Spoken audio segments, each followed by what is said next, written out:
Dans notre paracha de Chukat, nous assistons à la mort de Myriam, la sœur de Moshe et Aaron, grâce à laquelle les Béné Israël avaient, depuis leur sortie d'Égypte, bénéficié d'un puits ambulant, un rocher ambulant qui leur fournissait de l'eau. Et la Torah nous dit que lorsque Myriam est morte, il n'y avait plus d'eau. Et donc les enfants d'Israël se sont tous réunis contre Moshe, se sont mis à se quereller avec lui.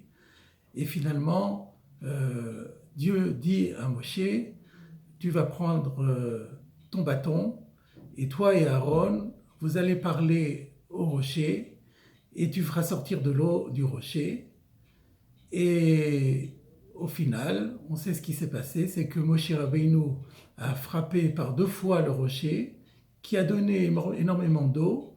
Toute la communauté a pu se désaltérer ainsi que leurs animaux, mais Moshe et Aaron ont été punis et il leur a été dit qu'ils ne pourraient plus rentrer en Eretz Israël. Et toute la question est soulevée par les commentateurs de comprendre où était la faute de Moshe Rabbeinu. Déjà à l'époque de Don Abravanel, au XVe siècle, eh bien, on dénombre déjà plus de 10 réponses différentes qui ont été proposées pour répondre à cette difficile question.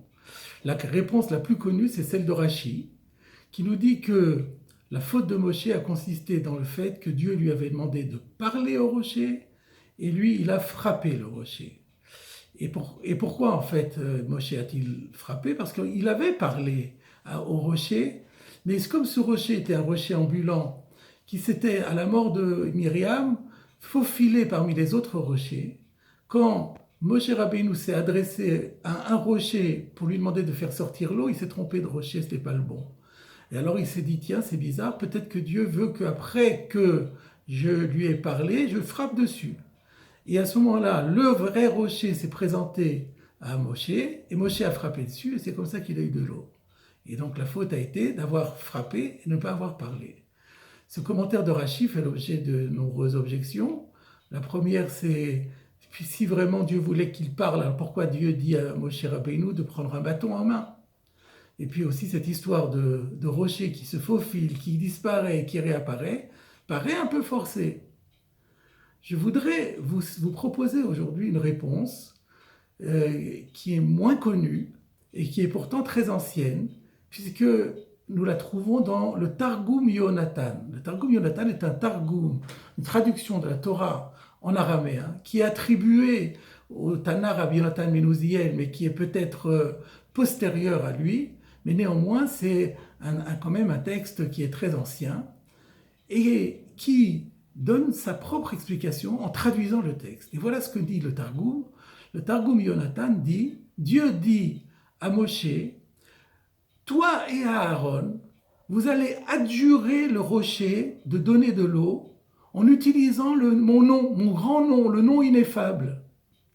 Et si le rocher refuse de donner de l'eau, alors toi, Moshe, tout seul, tu prendras le bâton et tu frapperas dessus, il donnera de l'eau. Et ainsi, la question est résolue. Pourquoi Dieu demande à Moshe de prendre son bâton en main?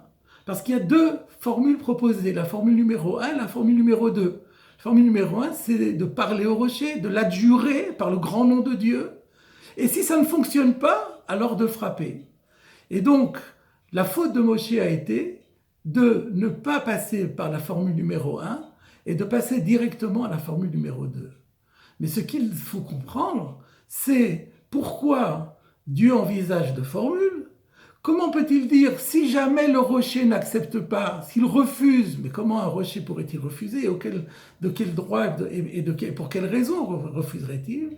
Et puis aussi, pourquoi Moshe Rabbeinu n'a pas accepté de faire les choses dans l'ordre que Dieu avait demandé? Alors la réponse que je voudrais vous proposer est inspirée à la fois d'un commentaire du Sforno et d'un commentaire du Rav Ruderman, que j'ai cité déjà un certain nombre de fois ici, le fondateur de la yeshiva de Baltimore aux États-Unis, au siècle dernier. Le Sforno nous dit qu'il y a 3 catégories de miracles.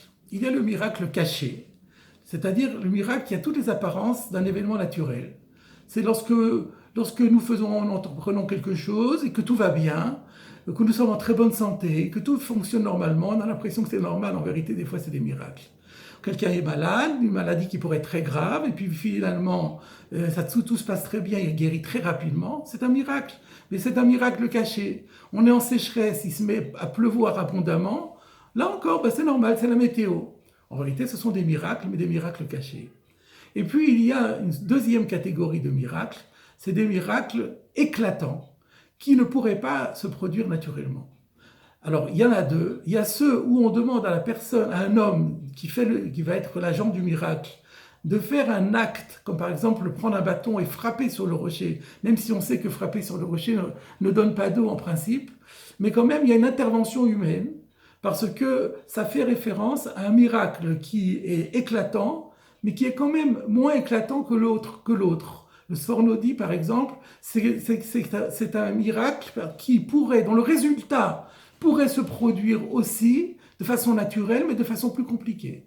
Et puis il y a le dernier miracle, c'est un miracle qui est impossible de façon naturelle. Et celui-là, il s'obtient en parlant au rocher. Et simplement, la grande idée, c'est que pour mériter le miracle le plus éclatant, il faut le mériter justement. Il faut avoir un grand niveau de spiritualité. Et en réalité, nous comprenons maintenant que Dieu a proposé à Moshe Rabbeinu de faire un test sur le niveau spirituel et religieux, le niveau de l'attachement du peuple d'Israël à son Dieu. Si le niveau est excellent, alors toi, Moshe, quand toi et Aaron, vous allez adjurer le rocher donnera de l'eau. Mais il se peut qu'il refuse. S'il refuse, c'est le signe que les enfants d'Israël ne sont pas au top niveau. Ils sont à un degré inférieur. Et dans ce cas-là, il faudra frapper sur le rocher. Maintenant, nous avons donc compris pourquoi Dieu envisage que le rocher refuse. Mais pourquoi Moshe a sauté la phase numéro 1, la formule numéro 1? Parce que Moshe connaissait bien son peuple. Il savait très bien qu'il y a très peu de chances qu'il soit qualifié d'excellent. Il venait de vivre encore un moment très chaud avec eux, il venait de le critiquer, et à travers ces critiques, il y avait même une critique adressée à Dieu. Donc il y avait beaucoup de chances que le test soit négatif. Et Moshe a voulu préserver son peuple. Parce que si le peuple d'Israël comprend que le miracle n'a pas fonctionné parce qu'il n'était pas à la hauteur, il risquait d'être pris de découragement. Et le découragement génère un abaissement dans l'intensité du service divin. Et on peut se laisser aller à la pente dangereuse qui mène au péché et à l'éloignement de Dieu. Donc Moshe a voulu préserver son peuple d'une telle erreur. Il a dit « je passe directement à la phase numéro 2 » et c'est ce qui s'est passé.